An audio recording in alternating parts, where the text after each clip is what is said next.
Hey folks, Captain Bill Toti here. I'm going to warn you up front, this spot has nothing to do with World War II, but each week on our podcast, Seth goes through a little bit of my military background, my Navy background.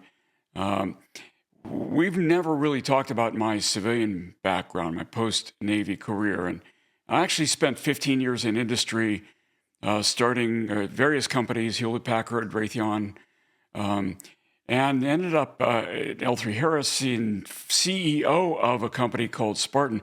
And throughout that 15-year industry career, um, I did my best to hire veterans into my companies and hired hundreds over the course of that 15 years.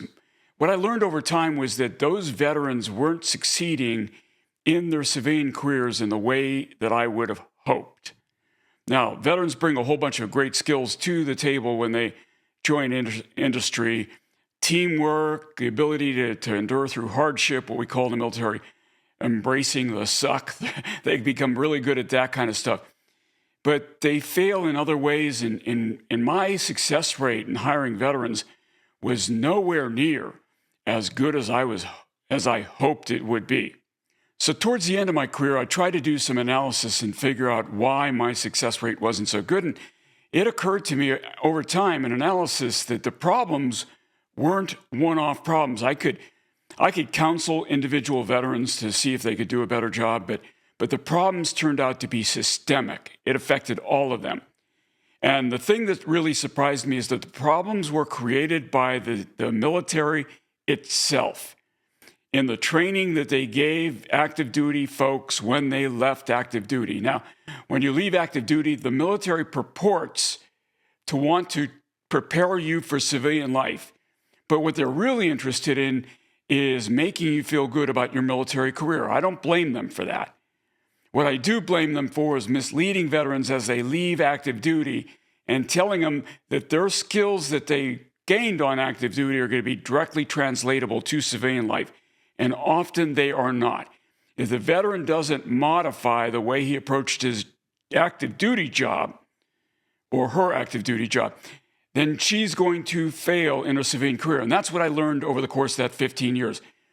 As I was approaching my own civilian retirement, my kind of final retirement, I decided I needed to do something about it because counseling people one at a time just wasn't getting it done. So I bit the bullet and decided to write a book. The book is called From CO to CEO, a practical guide for transitioning from military to industry leadership. And you probably noticed that book over my shoulder over here over the course of all of our podcasts. I never really spoke about it.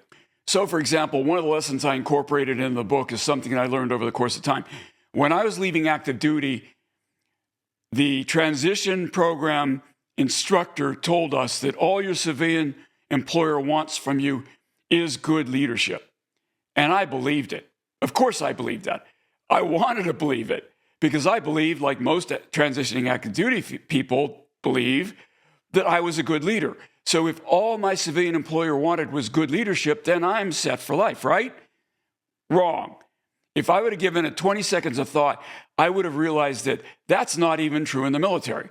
If it was, you could take a B-52 wing commander, put him on a submarine as the CO, and she would do perfectly fine. The truth is that you actually need to know something about the job in order to succeed. No amount of good leadership is going to get you where you need to be. So what I started telling my active duty friends is, yeah, leadership is hard, folks, but it's even harder when you're leading people who can quit. Now, what I want to tell you is this book is not a money-making enterprise for me. I spent tens of thousands of my own dollars on writing and publishing it. I will never break even on this book. I did it as an investment. So when I'm not doing our podcast with Seth these days, what I'm doing in the other part of my quote-unquote retired life is counseling veterans on how to make better transitions to their industry jobs. And so that takes a concerted effort. The lessons I learned in the failings that I observed over the course of my 15-year career are incorporated into this book, from CO to CEO.